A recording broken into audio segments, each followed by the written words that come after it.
Morning, Kate. Good morning. Lovely to see you on this beautiful morning. Yes, indeed, you too. It's amazing what the sunshine can do, hey?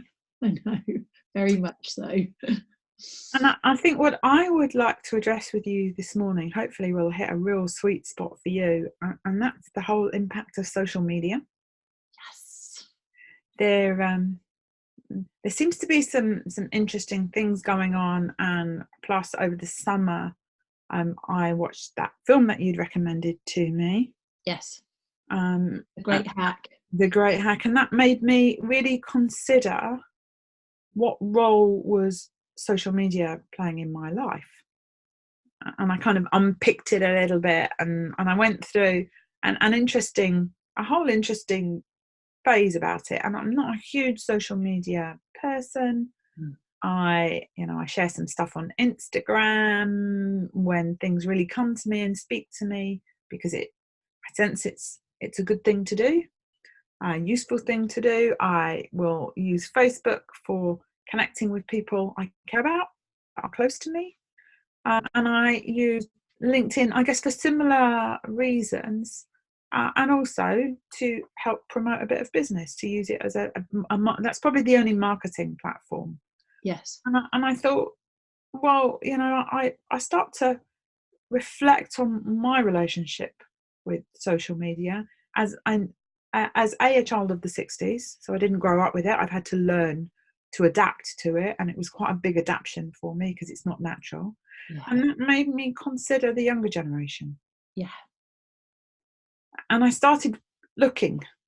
I've got my own grown-up kids, and I understand what they're doing, but I became far more consciously aware when I was on a train or on a bus or wherever, on just what was going on the social media front, in terms of how much interaction people Yes. was having. And I don't think it's just social media. I think it's the mobile phone device. So when we're talking about social media, I think we also need to include messenger apps, WhatsApp, that sort of thing as part of that mix. They're owned by Facebook Inc., both Messenger and WhatsApp. And as Mark Zuckerberg talks about it, as a shift from the town square to the living room, where we're interacting en masse through our Facebook feeds or our Instagram feeds, but then we're also convening in smaller groups or one-on-one in the messenger apps. But that is still this sort of social media epidemic that I see, with the faces down on the bus, on the tube, everywhere, on the beach. Yeah. You can't escape it in the modern world. I mean, I'll travel around the world and it's the same everywhere that I've been. And that springs instantly a couple of things to mind. I guess the first one is that people don't notice people anymore. There's a big campaign on the underground, which is Please Look Up. And the Please Look Up campaign is that there may be somebody disabled in front of you, or blind, as I saw the other day, and no one had noticed, and so therefore no one gave him their seat, even though he was really struggling. And I went up to someone and said, look, I was standing also, would you mind, please? I don't know if you've noticed, but there is this blind person standing there, and they're struggling. So then we risk making a thing about something which would never have been a thing in the past, because now there's lots of people involved and everyone stops, they all look up, but nobody actually does anything unless you ask them to, because they may be looking with their eyes, but they are not seeing with their mind. Yes. I have very much noticed this lack of embodiment. Yeah. Because we're off and we're out in the digital ethers, and it's happened in such a short space of time. I think the television was it before the mobile.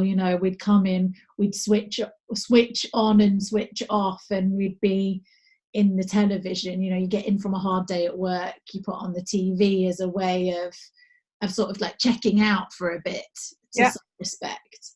And what's happened, it feels like, with the mobile is that we've just got access to that checking out all the time. So you're in a queue, you're in a cafe, you are on the bus. It's become that thing that we do automatically, instinctively, is to reach for the phone almost as a bit of a pacifier.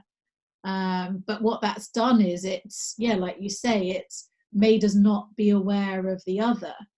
So very interestingly, just yesterday I saw an article on my phone, funnily enough. Oh, the ironies of it all. But it was a series of photographs that had been taken showing this modern world of how lonely it looks if you take pictures of people on their mobiles, but they'd removed the mobile phones from their hands. So there was a couple lying in bed, not facing each other, both looking at their hands, not their phone.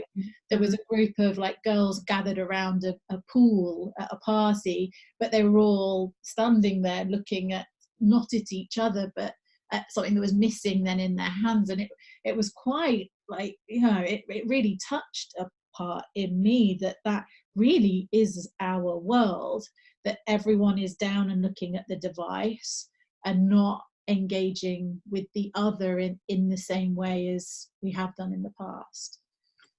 And if I just unpick all of those really astute conversations, Kate, and all that observation, the first thing that strikes me is, yes, back in the old days, as my kids say, we used to come in from work and put the television on, and we would escape for a period of time, whether it was in a soap or a documentary or a drama, depending on your preference.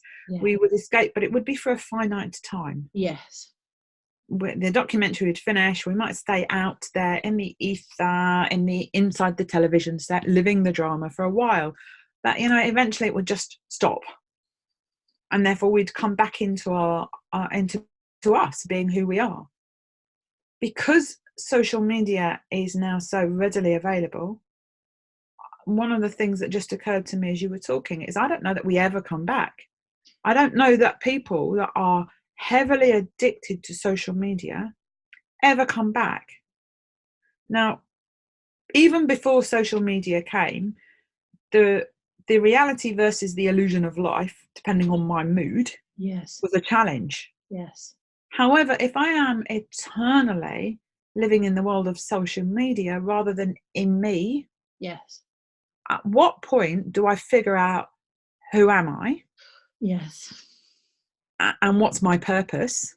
Because whether we're consciously aware of those questions or not, they're always there.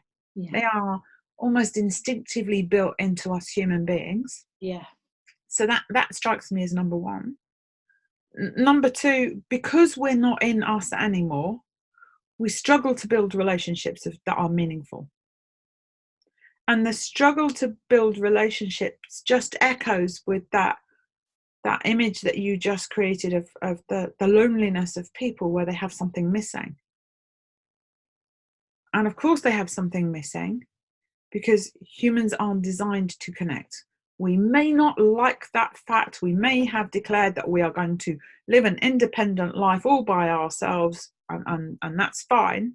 However, when we look at the design of the system of the human being, it is completely designed to connect with another human.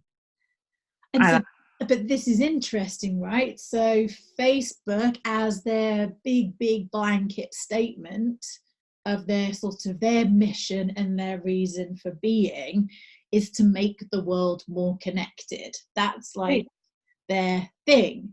And to a degree, it has worked. Like I'm a heavy social media user.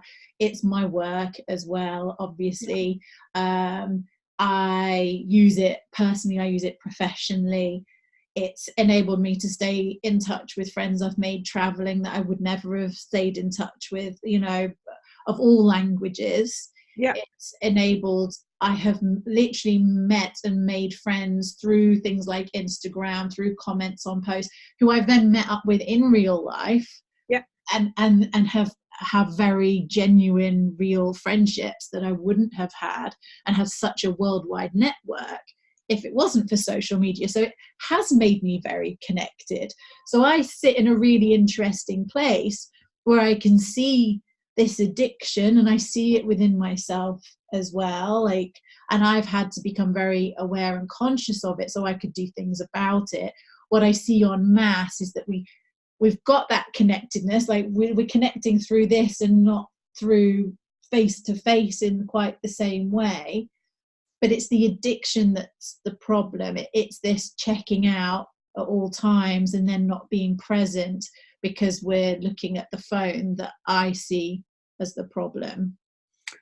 And the easy thing in this conversation would be to turn around and say, well, it's social media's fault. Yeah. You know, well, it's Facebook, it's Instagram. No, don't get me wrong. It's a little bit their fault. In some ways, some of their behaviour has not been as we would have liked it. But addictive by design, can I just throw that in there? Yeah. Addictive by design, and I understand that. Yeah. And the connotations that go with that. Yeah. Of course, if it was completely effective, then everyone would be addicted. And not everybody is. No, I agree. But where you said about the age groups, I do think that has a part to play. And I think we talked about this before. Yeah. Like I was 25 when it dropped in. So I feel like I was more manipulable by the technology to a degree because of my age when this kicked in, compared to someone in their, say, 60s or even 50s, just that sort of 5-10 years difference. And then again, how it is for someone who's now in their 20s, where digital media has always been available. It's different to me, because I had 10-15 years without it. You know what I mean? So I think that also played a part. I'm sure, I'm absolutely sure it plays a part, but I think the human plays a part too. Yeah. Yeah. You know, it's not that a passive piece of software because it's passive until we interact with it. It's not that a passive bit of coding can control us unless we want it to. Now, want may be happening at a subconscious level. Because sometimes we are triggered and we don't notice, and when we are feeling insecure, feeling that our self-worth is being challenged, we had some ideas about what life was going to look like that we got attached to that weren't coming good, we moved that attachment into social media. That we figured social media, actually it didn't really matter anymore if my real mates, my live mates, weren't being nice to me or I wasn't fitting in, because I could go and find online mates that would be nice to me. And when things like Facebook started out right in the beginning, even pre-Facebook, what was happening first of all was some really nice stuff. People were liking stuff and sending love.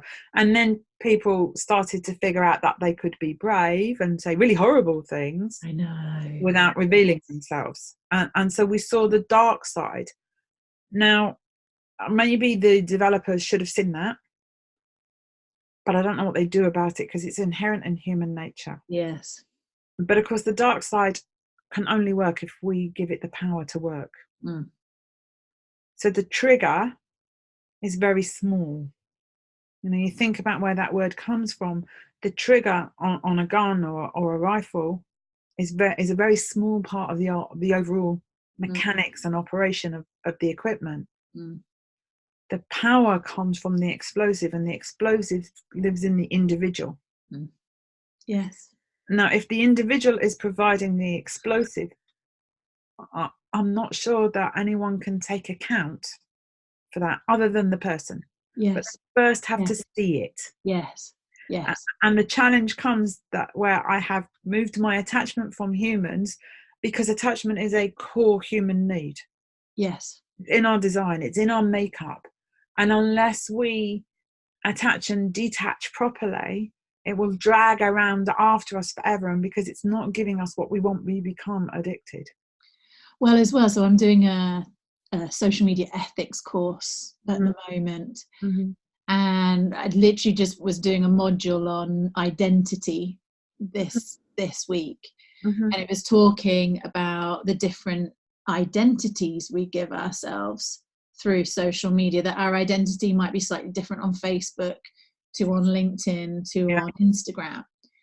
And I think this is where where people are creating these identities that they're then very attached to, because that identity can look very different for some particular, I think weirdly, particularly like these kind of influencers, and I look like the different ways that we interact with social media. I'm trying to work with people to show up very authentically, so they're showing up, their digital identity is the same as their physical identity, so we don't get that separation. I think the problem is where they become this other version of themselves, and it's usually a highlighted, what's the word, filtered show reel of themselves that is then gets a lot of attention through the networks that they're not then having in the physical life. It's almost like the fantasy, the digital avatar aspect. And that fantasy, of course, feeds a certain behavior set. So let's work that one through. So you look at somebody on LinkedIn, for example, and they are looking to appear professional and corporate, and their picture 9 times out of 10 is professional and corporate, and they're really careful what they share and post as that online identity, as that online identity in LinkedIn. That with that online identity they have created comes a set of expectations in their head of what somebody with that identity will be like. So we're instantly putting pressure and stress on our human system to behave and be in a certain way. We created an alter ego. But that happens in the real world too, doesn't it? Absolutely. But I might have a slightly different one in the real world. So that's been happening all along. If I'm insecure, if I'm not comfortable, if I don't think I'm enough, let's cut the chase here. If I don't think I'm enough, then I will create an alter ego in flesh. And then I have another one on LinkedIn because I don't know who's going to see it. And so this one has to be really perfect. And then I may have another one on Facebook, which again doesn't reflect who I am. So, I might look super professional on LinkedIn and I might look super glamorous on Facebook. Because I want people to think I'm an attractive, wonderful woman. And now I've just layered another set of expectations and another ego. Now I'm running several egos. And all of which need to be fed, because all of them, unless they are liked, will deliver a subconscious message back to me which says, see, you're not really good enough. And so when we start to talk about addiction, if I am gaining my definition, who I am, my identity, and everything that comes from that purpose and how I live my life, based on response that is outside of my control in social media, and I measure that by likes or not likes, and if Facebook take likes away from me, well, who am I? And there is nobody to help me. Now I end up with a mental health, emotional regulation, an imbalance in the system, which I don't know what to do about. Because I've just got all these layers of roles and what good looks like, which is not who I am. And I now cannot demonstrate that I can live up to any of them. And that level is what drives so many people to not interact with real life, but rather to do everything they can to reinforce their online identities. Now, we could blame social media, and I'm not suggesting for one moment they're entirely innocent here. But do we not also have to look at how our culture at a universal level has developed? Absolutely. Yes. Do we not need to take a deep breath and figure out really what is important to us? Yes. And take responsibility for how we've let it permeate our lives on an individual level and on a collective level, so that we don't see those photos of lonely, people laying with their phone, Yeah. we really take a hard look at the world around us. Like I on purpose, as part of this inquiry, started to leave the house without my mobile phone. Yeah. And that felt like such a big thing to do, but not having it with me. There was no impulse to pick it out of the bag, no impulse to pacify, no impulse to check, no notifications to check. And what it let me see was just how much everyone else was on their phones. I mean, I was in Thailand for a few months, and I would go down to the beach for a walk and a swim, and I would see how other people walking the beach in the morning were holding their phones in their hands. Now, they were either tracking their steps, or they were listening to music, or they were doing various things, but it still had a presence that disconnected them from the environment of which they were in. And I really began to notice it, and I've noticed it more and more as I've doing that as a practice as much as I can. But it's fascinating, it's just so fascinating to see how prevalent it is. So if you then flip that into, we are living in a society that is having increasing levels of stress. Yes. That is unregulated. We're living in a society that seems to measure success by material gain, whether it's money or whether it's iPhone 11s or whatever the latest follows. is. I mean, that has happened. People do measure success by how many followers they've got and how many likes they get. Yeah, absolutely. So it's all in a number. Yeah. Which is, of course, rooted in our left brain. Yeah. And not in the whole system. Yeah. And then we also look at what's going on with disease in the world. Yeah. Flu in the word, dis-ease in the world. That is the rate of growth of an unwell, whether we're unwell emotionally, mentally, or physically, or spiritually, that the rate of illness growth around is astronomical. Yeah. Well, at some point, people have to take a deep breath and say, there's a connection here. Because if the body's screaming at you and you don't hear it because your head is in social media looking for your likes, then all that will happen is that it will escalate until it gets you to a point where you have to stop, because now you can't carry on. So what do you see from a scientific perspective, like that connection of, like, if we're thinking about the stress and the mental health and the dis-ease, could there be a connection literally from a chemical?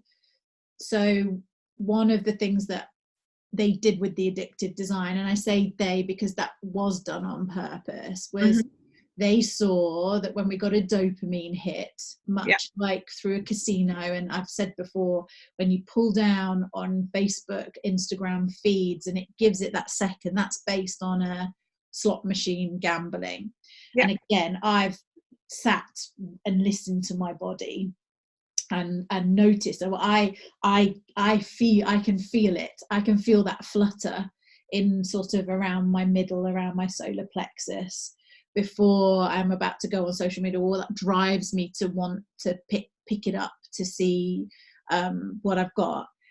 Now, could that flood of dopamine that we're receiving, if someone's picking up their phone, 80 times a day we can be picking our phone up, and half of those are unconscious, but each time we're getting a hit of dopamine, could that be affecting the Okay. chemicals in our body and creating this stress and anxiety? So there's two interesting elements to that. So number one, if you use an external stimulant to continue to deliver an internal hormonal response, eventually the body learns that it doesn't need to do it anymore. Right. So whether you're using a drug as a pharmaceutical type intervention, or whether you're using an external stimulant, we evolve, which says, actually, I don't get that same hormonal response naturally, so I have to have my phone. There's the addiction, okay? Because now I'm craving that feeling. But of course, because it's not coming naturally, it doesn't last very long, which is why we pick it up 80 times a day. Mm. Now, the danger is, of course, that not every time you pick it up, it will trigger dopamine. It might well trigger cortisol because it's delivering a message I don't want. Right. Or no message, actually. Neutrality is not okay anymore either. Yes, yes. I've picked it up and no one's liked me or no one's responded, so nothing has changed. And now I'm hitting a cortisol release because I'm not getting what I expected. So it's layered on. Now, because the cortisol release is coming in small leaks, we have all these hormones in our bodies to keep us balanced normally. But what happens is we're shifting the balance out. And if you take that all the way through from a scientific point of view, cortisol is a catabolic steroid, so it breaks things down. And if we don't have enough of the renewing hormones being released, well, then we age without things being replenished. And in the natural cycle of things, old cells die, new cells come. But if you've got that out of sync, then that renewing is not happening. So that has a big physical impact. The residual hormones in the body, because they're not being balanced properly, also have a big emotional regulation impact. So it's much harder to emotionally regulate, which eventually will lead to some mental health is where we're starting. It's not necessarily the right place for everybody. And if we don't take a note of our mental health, then we start to get physiological signs. Yeah. Because the imbalance will turn the immune system off eventually, for example. Yeah. So we're seeing a massive rise in things like autoimmune disease, so inflammatory diseases. Well, because the immune system can't work any longer because it's being externally manipulated. And worst of all, we don't notice it because we're not in our bodies anymore. So we don't hear the signs because we're being driven by the illusion that my identity is now shaped by social media in extreme cases. And I've noticed it with someone who's really close to me, who unexpectedly has recently found themselves in a personal relationship with somebody, and they suddenly don't post on social media like they did. The posts have changed, the volume has changed, and this particular person, who would not thank me if I reveal the connection, no longer needs to position themselves to look like a certain person, to be a certain image. And I sense a bit of delayering, almost relief. At times it's quite painful and it's a bit scratchy, but I sense a delayering. And it's not social media is bad and we shouldn't have it. This is not like a cigarettes campaign, for example. It's about how do we help people get to a point where they can have a healthy interaction with social media, not a relationship. Because it's not a relationship, it's a bit of software. And until we can help people get to that point, we run the risk of continuing what we've already started and what most people just are unaware of. Yeah, it's so fascinating. I mean, it's interesting that you say there's like some AI apps around now that are there to be able to have a friend when you haven't got a friend that you can have a conversation with, and it asks lots of questions and it gets to know you. And And people say that it's actually really helped with their mental health because it's actually helped them feel like someone's there. But again, it's a piece of software. And if that piece of software stops because things go wrong, Yeah. if my emotional well-being is tied up externally rather than internally, I'm vulnerable. Mm. I'm horribly vulnerable, and I'm not designed to be like that anyway. As a system, I'm designed to be able to regulate my emotions, Yeah. so they can serve me well, because there are times when you need cortisol and adrenaline to release. Yeah. And when they do, they'll save your life. Yeah. And if we can't regulate that anymore, and we can't notice that anymore, Yeah. and we're silently sliding towards a world that's not designed for humans. Yeah, well, I could get deep about that. Well, maybe we'll have that as a topic for next time. Yeah. But in the meantime, we just need to be very consciously aware of who we are, how we're interacting, both at a social media, electrical. Let's call it for what it is. It's a bunch of energy that has been man-made. How we're interacting with that versus how we're interacting with those things that are really important to our long-term well-being. Yeah, I mean, I see it very much about how do we create a better balance, our relationship with technology, but also our relationship with others through technology. And then the relation, because I see, I do see social media and technology as a really positive thing, that we are able to reach people, we are able to connect with others. Where I see this imbalance is this continual checking of the phone, or being dislocated from the real world because of because of the phone's appeal to pick it up, to get either those dopamine hits or whatever it might be. And I notice, like, when I'm with people, I very much have a keep my phone in my bag. It doesn't go on the table at meals. Like, I have over the years become very conscious of and my screen time drops dramatically because I live on my own. So actually the social media and that connection to others when I'm by myself, I'm actually very grateful for that. But it's when it spills over into other, and if it's then stopping that happening in the real world, because it is that pacifier when others aren't around. But when I'm with others, my screen time drops dramatically. So I guess it's a call to becoming very conscious of those different patterns of use that's going to be personal for each person, like how we're using it and where it's not in our best interest. And you mentioned something there which was about balance, and the balance has to start with us. Yeah. We have to become, as you just said, consciously aware. And that means we have to take responsibility for us. Yes. Yes. And only then can we begin to notice the impact. Only then are we in a position to have the choice that's there for us. The choice is always there for us, but we can't take it until we can see it.